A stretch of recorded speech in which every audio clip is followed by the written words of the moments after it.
11:25 horas. Entrada 92. La puerta batiente de urgencias se abrió con un suave siseo cuando apoyé el hombro contra ella. Asomé la cabeza al interior. El enorme recibidor estaba en penumbra. Una suave luz tamizada se filtraba a través de un par de ventanas rectangulares de gran tamaño que corrían pegadas al techo. Una de ellas tenía un par de inconfundibles agujeros de bala marcados justo en la mitad. El vestíbulo parecía un antiguo matadero abandonado. Enormes manchas de sangre reseca de color marrón oxidado salpicaban el suelo y las paredes. En algunos puntos daba la impresión de que se habían vaciado cubos enteros. El olor dulzón y nauseabundo de la sangre seca se mezclaba con el aroma a putrefacción, a alimentos estropeados y a sudor rancio. Era sutil, débil y escaso, pero inconfundible. Olía a sudor humano.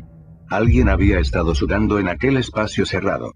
Lo que no era capaz de precisar era si había sido hacía 3 horas o 3 meses. Tampoco soy un puto perdiguero. Tirados de cualquier manera por todas partes podía ver ropa abandonada, restos de vendajes usados, camillas cubiertas de fluidos resecos e incluso un par de equipos de reanimación con las palas colgando. El conjunto no era muy acogedor, que digamos. Sin embargo, lo más sobrecogedor de toda aquella estampa macabra eran las docenas de huellas y pisadas manchadas de sangre que se entrecruzaban por doquier.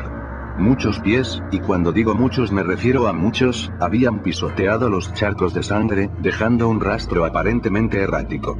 Había huellas grandes, huellas pequeñas, incluso de niños, zancadas largas, pies arrastrados, una colección completa. Sin embargo, no se veía a nadie.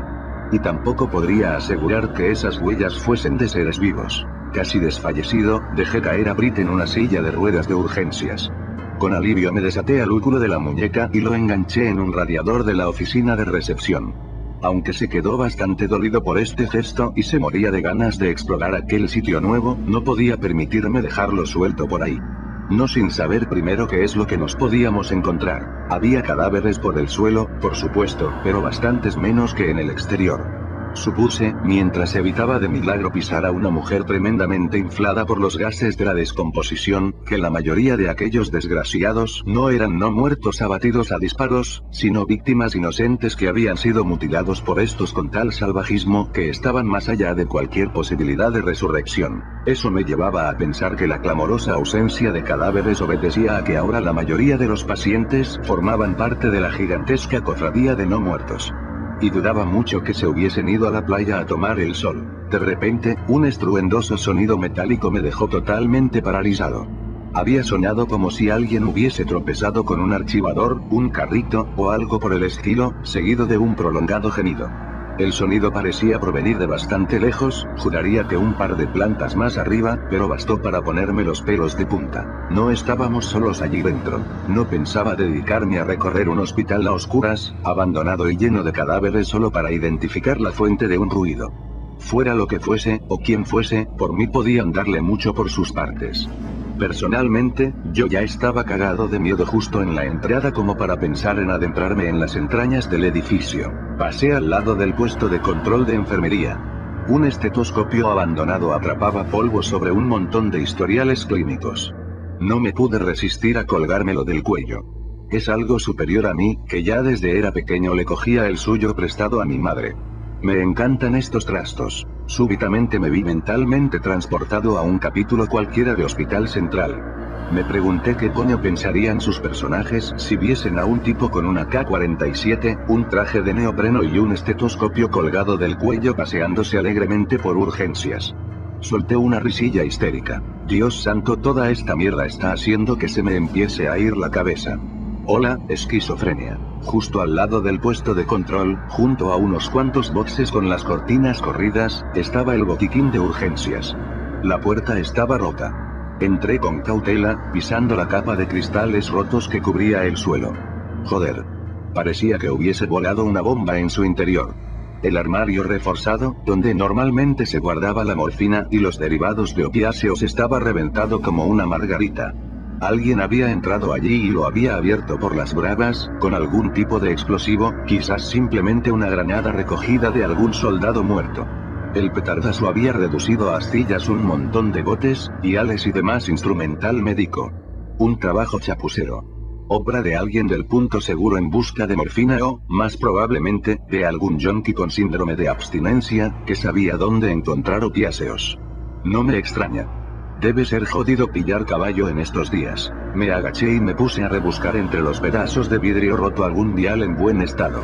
Me repetía mentalmente la lista. Sulfamidas, antibióticos, gasas, calmantes, pero que no fuesen derivados de opiáceos. Reed ya llevaba suficiente morfina encima, hilo de sutura, vendas, aguja estéril. Noté un dolor punzante en la mano y la retiré a toda velocidad.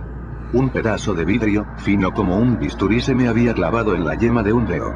Solté un juramento por lo bajo y me llevé el dedo a la boca. El sabor salobre de la sangre me bajó por la garganta. Envolví distraídamente el dedo con una sutura adhesiva y continué la búsqueda, de bastante peor humor, amontonando mi pequeño botín en una bandeja honda de aluminio pulido. Esa bandeja me salvó la vida. Cuando me giré para depositar un rollo de esparadrapo vi algo en movimiento reflejado en el metal, algo justo a mis espaldas.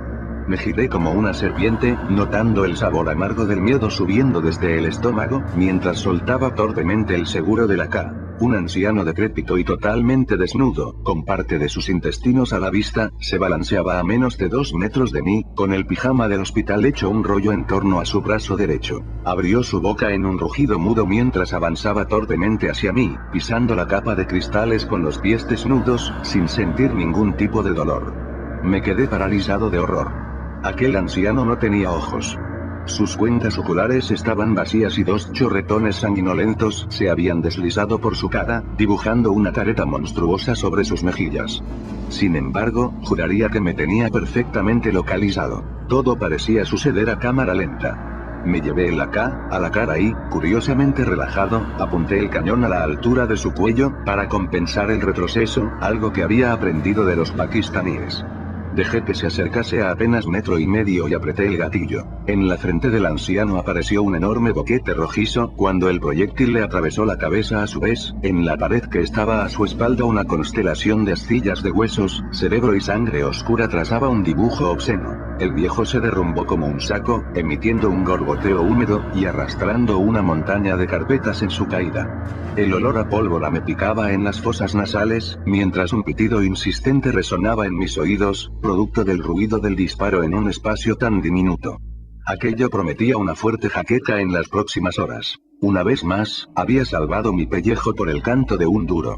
Pero ahora, en 2 kilómetros a la redonda, se habría oído el disparo perfectamente. Y así todo ser, vivo o no, que estuviese en el hospital, sabría que habíamos llegado. Jesús, vaya día.